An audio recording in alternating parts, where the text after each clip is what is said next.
A wealthy man died.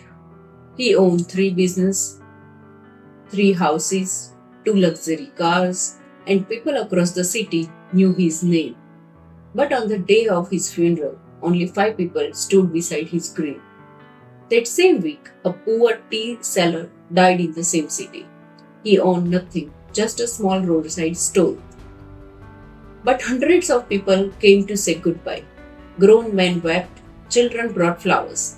How is this possible? Stay with me because the answer will change how you think about your entire life. His name was Mr. Ramesh, a self made businessman. Started with nothing, built everything through sharp deals and smarter negotiations.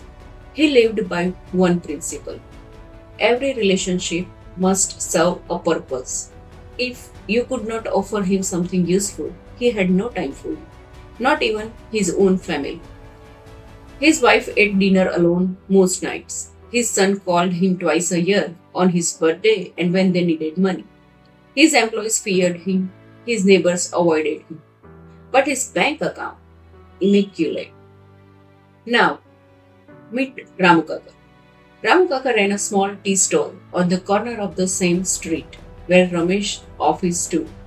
Every morning by 6, the kettle was already boiling. He charged 5 rupees for a tea. But if you look like you were having a bad day, he would give you a cup of tea at free cost.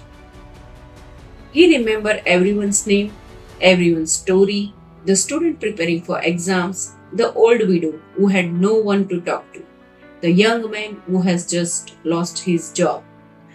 For Ramu Kaka, every person who sat at his stall mattered. Years passed. Ramesh's business hit crisis, a bad investment, a partner who betrayed him. Overnight, the money began to disappear, and one by one, so did the people. The business partners stopped returning calls. The friend who had attended his dinner parties vanished. Even his son, when they heard the news, found reasons to stay away. Ramesh sat in his big empty house one evening, surrounded by expensive furniture, imported curtains, maybe marble floors. And he realized he had not laughed in years. He could not remember the last time someone had called just to ask how he was doing.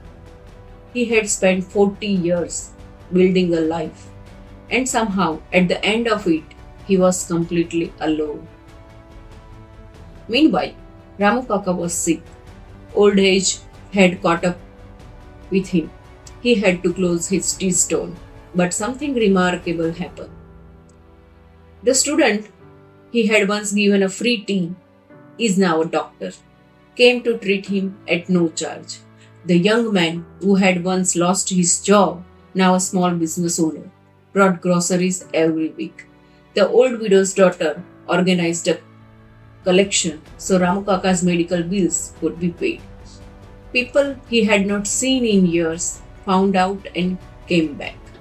Because when you give to people without keeping score, they never forget.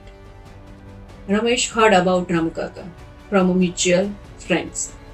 And for the first time in his life, he felt something he could not name. It was not jealousy, it was not anger, it was a grief, a quiet, deep grief for a version of life he had never chosen to live. He visited Ramu Kaka at the hospital. Two old men from the same street who had never spoken a real word to each other. Ramesh asked him, "How did you do it? How did you make so many people care about you?" Ramu Kaka smiled and he said, "I never tried to make anyone care about me.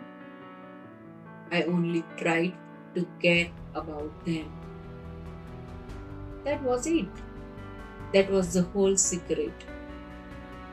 Ramesh had spent his life asking, "What can this person do for me?" Ramu Kaka had spent his life asking, "What can I do for this person?" Same city, same street, completely different lives and completely different deaths. Think about the people in your life right now. How many of them would show up, really show up, if you needed them today? And more importantly, are you being a Ramesh or a Ramukaka to the people around you?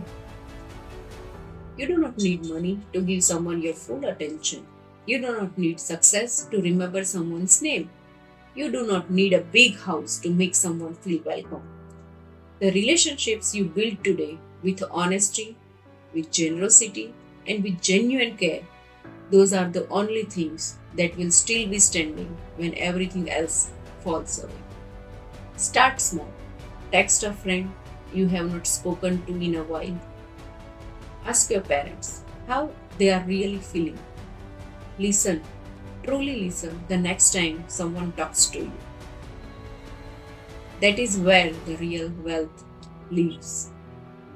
If this story made you think, even for a moment, share with it one person who needs to hear it today. And if you want stories like this every week, stories that make you pause, reflect, and see life in a differently, subscribe to Tales That Teach, because the right story at the right moment can change everything.